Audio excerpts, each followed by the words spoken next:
Right Lakshmi's NTR సినిమాపై director Ram Gopal Varma ప్రస్తుతం మాట్లాడుతున్నారు. లైవ్లో చూద్దాం. ఇప్పుడు ఒక డెమోక్రసీలో ఉన్నప్పుడు మీ మీ ఒపీనియన్, మీ అభిప్రాయం అవ్వచ్చు, మీ పర్స్పెక్టివ్ అవ్వచ్చు, మీరు దాన్ని చూసిన విధానం, మీరు అర్థం చేసుకున్న విధానం చెప్పే హక్కు ప్రతి మనిషికి ఉంది. నాకే కాదు, అందరికీ ఉంది. కానీ ఇవాళ ఇప్పుడు ఈ మధ్యన సుప్రీంకోర్టు జడ్జ్మెంట్ వచ్చింది పద్మావతితో కానీ ఉడతా పంజాబ్లో కానీ, చాలా క్లియర్ కట్గా ఒక సినిమాకి సెన్సార్ సర్టిఫికేట్ వచ్చిన తర్వాత ఎట్టి పరిస్థితులను ఆపడానికి వీలు లేదు అని రెగ్యులేషన్స్ జారీ అయినాయి. అందుకని తెలంగాణ హైకోర్టులో వేసినప్పుడు దాన్ని ఇమీడియట్గా కొట్టేయడం జరిగింది. అది మీ అందరికీ తెలుసు. కానీ ఇప్పుడు ఊహించిన విధంగా ఇలా జరిగిన దానికి ఏం ప్రెషర్స్ అంటే ఎలాంటి ప్రెషర్సు, దీని వెనకాల ఈ సినిమా ఆపేయటానికి ఎవరు పెట్టుంటారు అన్నది మన అందరికీ తెలుసు. పేర్లు చెప్పాల్సిన అవసరం లేదు. నేను పేర్లు చెప్పలేని ధైర్యం లేక కాదు, ఎందుకంటే మ్యాటర్స్ సబ్ జుడిస్ కాబట్టి నేను ఎవరి పేర్లు చెప్పట్లేదు. కానీ నేను చెప్పినా చెప్పకపోయినా ప్రతి ఒక్కళ్ళకి దీని వెనక ఎవరు ఉన్నారు అన్నది చాలా క్లియర్గా తెలుస్తుందని నాకు తెలుసు. సో ఆబ్వియస్లీ ఒక కోర్టు చెప్పిన దానికి ఒక సిటిజన్గా we have no choice but to comply. కానీ అదే రాజ్యాంగంలో మనకు హక్కు ఉంది వేరే కోర్టు అప్రోచ్ అవడానికి, హయ్యర్ కోర్టు అప్రోచ్ అవడానికి. ఇప్పుడు నేను రాకేష్ రెడ్డి ఆ పనిలో ఉన్నాం. తర్వాత టోటల్గా ఇవాళ వచ్చిన రెస్పాన్స్ థియేటర్లో మొత్తం రిలీజ్ అయిన అన్ని చోట్ల హౌస్ఫుల్స్ అవడానికి అది ఇట్ సెల్ఫ్ ఒక ఇండికేషన్ ప్రజలకి ఎంత ఈ సినిమా చూడాలని ఒక కోరిక ఉంది.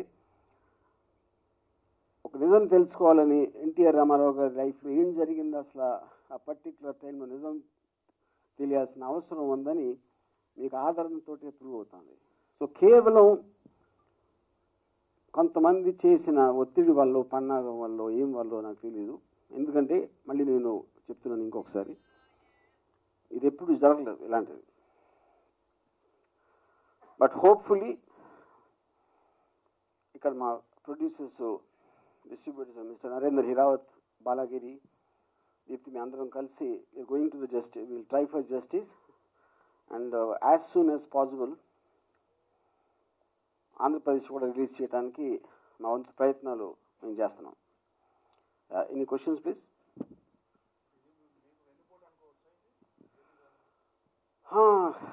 ఏపీ గవర్నమెంటు నాకు వెన్నుపోటు కదండి, అసలు ఇది ఎన్టీ రామారావు గారికి తిరిగి మరొక్కసారి వెన్నుపోటు ఇది. ఎందుకంటే ఆయన ఆ రోజున సింహగర్జన మీటింగ్ పెట్టుకోవటానికి అనుమతించకుండా రకరకాల ప్రాబ్లంలు క్రియేట్ చేసి ఆయన మానసిక క్షోభకి గురి చేసి ఆయన చంపేశారు. ఇవాళ ఆయన మీద తీసిన సినిమా రిలీజ్ అవ్వనివ్వకుండా మళ్ళీ వెన్నుపోటు పొడిచారు. I think that is the most correct example. ఆనాడు సింహగర్జన, ఈనాడు లక్ష్మీస్ ఎన్టీఆర్. కానీ ఈ రోజున ఆ రోజు రామారావు గారికి హెల్ప్ చేయడానికి ఆయన ఫ్యామిలీ లేదు, ఆయన పార్టీ వాళ్ళు అందరూ కలిసి ఆయన వెన్నుపోటు పొడిచి మోసం చేశారు.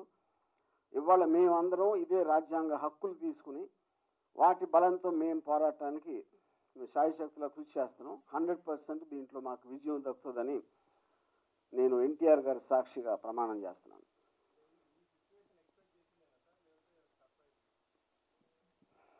డెఫినెట్లీ సర్ప్రైజ్ అండి. ఎందుకంటే దానికి కారణం ఏంటంటే కోర్ట్స్ అన్నీ చాలా ఇంపార్షియల్గా ఉంటాయి అండ్ ఎన్నో ప్రెసిడెంట్స్ ఉన్నాయి. ఇన్ఫ్యాక్ట్ నిన్న జరిగినప్పుడే సుప్రీంకోర్టు ఒక పర్టికులర్ సినిమా రామ్ జన్మభూమి అనే ఒకదానికి సెన్సార్ సర్టిఫికేట్ వచ్చిన తర్వాత రిలీజ్ ఆపే అర్హత కానీ హక్కు కానీ ఎవరికి లేదని జస్ట్ ఎస్టర్డే వచ్చింది జడ్జ్మెంట్. కేవలం సినిమా రిలీజ్ అయిన తర్వాత డిఫమేషన్ క్వాంటిఫై చేసుకుని దానికి తగ్గ డ్యామేజెస్ అడగటానికి ఒకరికి ఇది, కానీ సినిమా రిలీజ్ ఆపే అథారిటీ మాత్రం ఎవరికి లేదు. అది కూడా మీకు తెలంగాణ హైకోర్టులో కవర్డ్ ఆర్డర్లో చాలా స్పష్టంగా వచ్చింది. సో ఇది కేవలం కొంతమంది వెనక ఉన్నవారు చేసిన ఇది. That is my basis.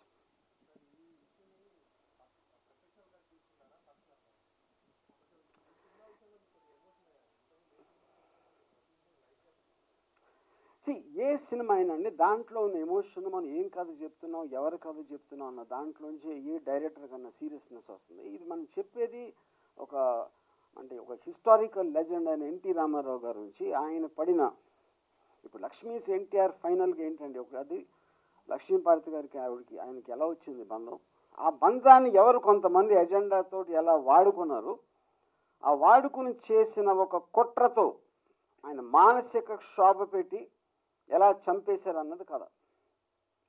So ఈ సినిమా చూడనివ్వకపోవటం వల్ల వెనక ఉద్దేశం ఇమేజ్ దెబ్బతింటుంది, దాని వల్ల ఏదో నష్టం వస్తుంది, వాళ్ళు తప్పిస్తే వేరే వాళ్ళు చేయడానికి ఇది ఆస్కారం లేదు. So that is my point. మేము కృషి చేసేది ఇమ్మీడియట్గా అండి, అంటే ఎందుకంటే మేము సుప్రీంకోర్టుకి వెళ్తున్నాం యూ పిటిషన్కి. సో నేను ఆబ్వియస్లీ కోర్ట్ అనేది హైయెస్ట్ థింగ్ కాబట్టి నేను జోషియం చెప్పలేను, but we'll try our best to release it as soon as possible.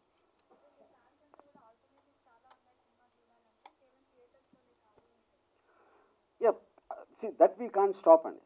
Point ఇది ఇప్పుడు ఏ డైరెక్టర్కైనా సినిమా థియేటర్లో పెద్ద స్క్రీన్ మీద ప్రాపర్ సౌండ్ తోటి తను తీసింది చూడాలని కోరుకుంటాడు.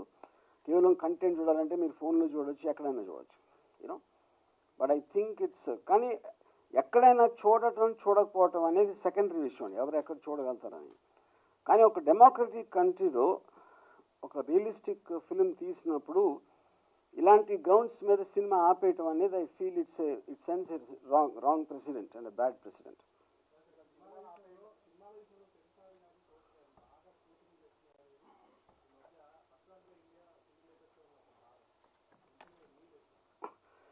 డెఫినెట్గా అండి, ఎందుకంటే పాయింట్ ఏంటంటే ఇప్పుడు సెన్సార్ అనేది ఎక్కడో అంటే మీకు ఒక ఎగ్జాంపుల్ చెప్తాను. బ్యాండిట్ క్వీన్ అని శేఖర్ కపూర్ గారు ఫుల్ దేవి మీద ఒక సినిమా తీశారు. అది ఫస్ట్ సెన్సార్ కమిటీ చూసి దాంట్లో చాలా చాలా విజువల్ కట్స్ ఆడియో కట్స్ ఇచ్చారు. తర్వాత రివైజింగ్ కమిటీకి వెళ్తే ఆ సర్టిఫికేట్ తీసుకోకుండా వాళ్ళేమో అసలు సినిమా బ్యాన్ చేయమన్నారు, రిలీజ్ చేయొద్దని చెప్పారు. దాని తర్వాత ట్రిబ్యునల్కి వెళ్తే ట్రిబ్యునల్ ఒక్క కట్ కూడా లేకుండా రిలీజ్ చేసామని చెప్పారు. ఎందుకంటే ముగ్గురు వేరు వేరు వ్యక్తులు అక్కడ, వాళ్ళ ఒపీనియన్ అది చెప్పేది. తర్వాత రిలీజ్ అయిపోయింది. రిలీజ్ అయిన తర్వాత ఎవరో హైకోర్టుకి వెళ్తే రిలీజ్ ఆపేశారు. రిలీజ్ అయిన థియేటర్లో ఆడుతున్నది ఆపేస్తే మళ్ళీ సుప్రీంకోర్టుకి వెళ్తే సుప్రీంకోర్టు మళ్ళీ రిలీజ్ చేయమన్నారు. సో ఐ థింక్ అది ఏదో ఒక చాలా ఒక వేగ్ కైండ్ ఆఫ్ రూల్స్ ఎవరి ఇష్టం వచ్చినట్టు వాళ్ళు ఇంటర్ప్రిట్ చేయటం వలన మీరు ఇందాక అడిగిన క్వశ్చన్కి ఆన్సర్ అది, దాని వల్ల ఈ గొడవలు అన్నీ జరుగుతున్నాయి.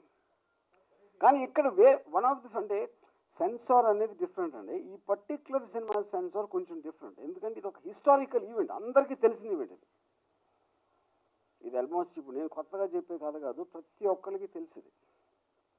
కోర్టు సినిమా చూడలేదు, ఏం అడగలేదు, అసలు ఏంటని జస్ట్ ఒక ఆర్డర్ పాస్ చేశారు అంతే, సినిమా రిలీజ్ ఆపేయడానికి.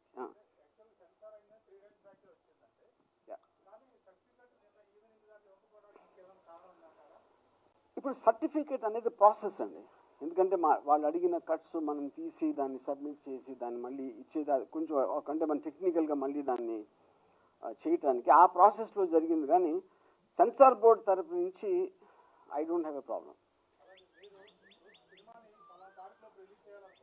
అవును,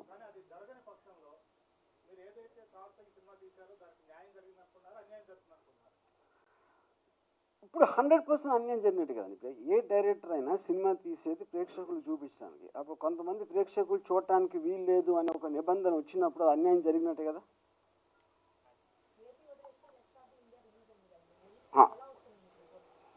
అన్ని చోట్ల రిలీజ్ అయిన అన్ని చోట్ల ఫెంటాస్టిక్ రిపోర్ట్స్ వస్తున్నాయి. అదే నేను చెప్పి ఇంత హౌస్ఫుల్ వస్తున్నాయి, అక్కడే మీకు ప్రూవ్ అవుతుంది అందరికీ నిజం చూడాలనే కోరిక ఉందని. అప్పుడు కేవలం ఒక అలాంటి ఉత్తర్వుతోటి చూడకూడదని ఒక పర్టికులర్ ప్రాంతాన్ని ఆపేయటం అనేది ఏ విధంగా జస్టిస్ అనేది నేను అడుగుతున్నాను.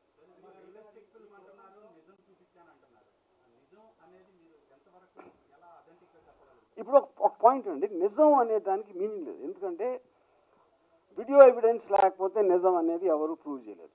నేనున్నానా, నేను లేనప్పుడు, మీరున్నారా, మీరు లేరు, చూసే ఆడియన్స్ లేరు. 20 సంవత్సరాల క్రితం జరిగింది.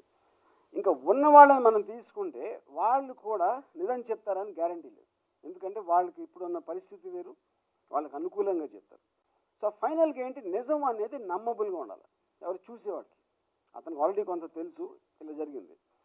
మీకు ఒకవేళ కాదు అంటే మీరు ఆల్టర్నేటివ్ చెప్పగలగాలి. యూనో సో నేను రీసెర్చ్ చేసి నేను సేకరించిన సమాచారం, నేను ఇంతమంది ఇంటర్వ్యూ చేసి దాంట్లోంచి వచ్చిన నిజాన్ని నేను మనస్ఫూర్తిగా నమ్మిన నిజమే నేను తీసింది లక్ష్మీ ఎన్టీఆర్. యా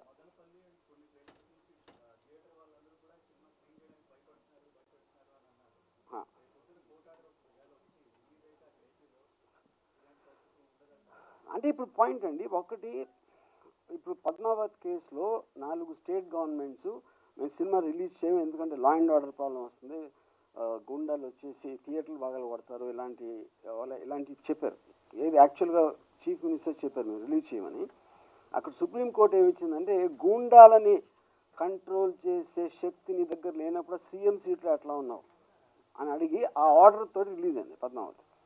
సో ఎప్పుడు కూడా మీరు ఏదో గొడవలు చేస్తారని ఒక లెజిటిమేట్గా జరిగిన దాన్ని ఆపేస్తే అక్కడ సమాజానికి సొసైటీ కానీ మీనింగ్ లేదు. I don't think so. ఇంకొకటి అండి, రాకేష్ రెడ్డి వైసీపీలో ఉండటం అనేది అసలు పాయింట్ కాదు. ఎందుకంటే దీని మలాన వైసీపీకి ఉపయోగపడుతుంది అంటే అసలు వైసీపీ మనిషి ఎందుకు పెడతారు? ఒకవేళ వాళ్ళు చేసి ఉంటే నాకే ఇస్తారు డైరెక్ట్గా, లేకపోతే ఊరు పేరు తెలియని ఏ పార్టీ కనెక్షన్ నేను చేస్తాను. I don't think it is that. వాళ్ళ ప్రాబ్లం ఈజ్ సినిమాలో ఉన్న నిజాలు బయటకు తెలియకూడదని ఒక్కటే వాళ్ళ ప్రాబ్లం. కానీ ఎవరెవరు ఏం తీశారు పాయింట్ ఏది కదండి. నేను ఇప్పటికీ చెప్పాను, మీరు వినలేదా? నిజం అనేది ఎవరికి తెలియదు. నేను నమ్మిన నిజం, నేను సేకరించిన నిజం చేశాను. మీరు ఒకవేళ ఒక ఆర్టికల్ రాసినా, ఒక న్యూస్ వచ్చినా అన్నీ కూడా హియర్సే ఉంటాయి. వీడియో ఎవిడెన్స్ లేని ఏది మనం నిజం అని నిర్ధారించలేము. అందుకని నిజం అనేది నమ్మబుల్గా ఉండాలని చెప్పారు. ఏదండి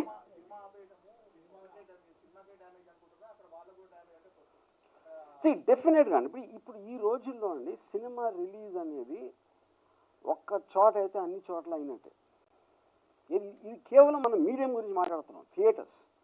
ఇప్పుడు నిజంగా మనం ఎక్కడో ప్రపంచంలో ఎక్కడో మారుమూల కంట్రీలో తీసిన సినిమా కూడా మనం ఇవాళ చూడాలనుకుంటే మన దగ్గరికి వస్తుంది, అది ఆగదు. రెండోది, ఇప్పుడు సోషల్ మీడియాలో మీరు ఒకవేళ అది కొంచెం లేట్ అయినా సోషల్ మీడియాలో అసలు సినిమాలో ఏముంది, ఏం సీన్లు ఉన్నాయి అనేది నిమిషానికి బయటకు వచ్చేస్తాయి. ఇది రిలీజ్ అయిన ఫస్ట్ షో అయిపోయే టైంకి. సో అలాంటి రోజుల్లో నిజం అనేది దాచడం అనేది ఇంపాసిబుల్. మామూలుగానే ఇది కమ్యూనిస్ట్ డిక్టేటర్షిప్ కంట్రీలో కూడా చేయలేం, ప్రజాస్వామ్య దేశంలో ఇంపాసిబుల్.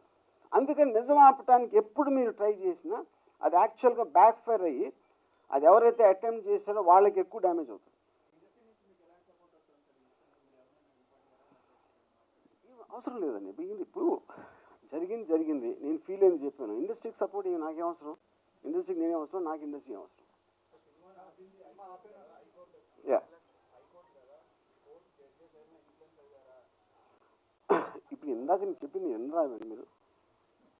దీని వెనక ఎవరు ఉన్నారు నాకు తెలుసు, మీకు తెలుసు అని చెప్పాను. మళ్ళీ ఎవరు ఉన్నారు నేను ఏం చెప్పాలి? అవును, కరెక్ట్. అది అని కానీ వాళ్ళు తెలుసుకోలేక చేస్తున్నారంట. ఎప్పుడైనా సరే మీరు నిజాన్ని అడ్డం పెట్టడానికి ట్రై చేస్తే అది ఇంకా ఎక్కువ భయంకరంగా అయిపోతుంది.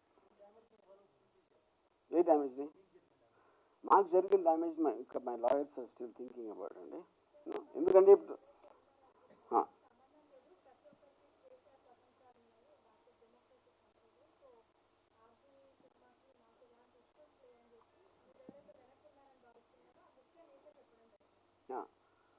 అప్పుడు నేను అడుగుతున్నా, వాళ్ళకి సంబంధించినప్పుడు ఎవరికి ఉంది సంబంధం, ఎందుకు హైకోర్టు అంత సీరియస్గా తీసుకుందో నేను అడుగుతాను. ఊరికైనా ఎవరిని వచ్చి చేయమని చేస్తారు? ఎప్పుడైనా ఇంతవరకు జరగలేదు ఇలాంటిది. ఒక సినిమా ఒక రాష్ట్రంలో వచ్చి ఇంకో రాష్ట్రంలో ఆపటం అనేది ఇంతవరకు జరిగిన ఇన్సిడెంట్ లేదు. అలాంటప్పుడు ఎవరో ఒకరు ప్రేరేపించాలి కదా, ఎవరో ఒకరు చేసి అంత పెద్ద ఏపీ హైకోర్టు కోన్ కిస్కా వాళ్ళకి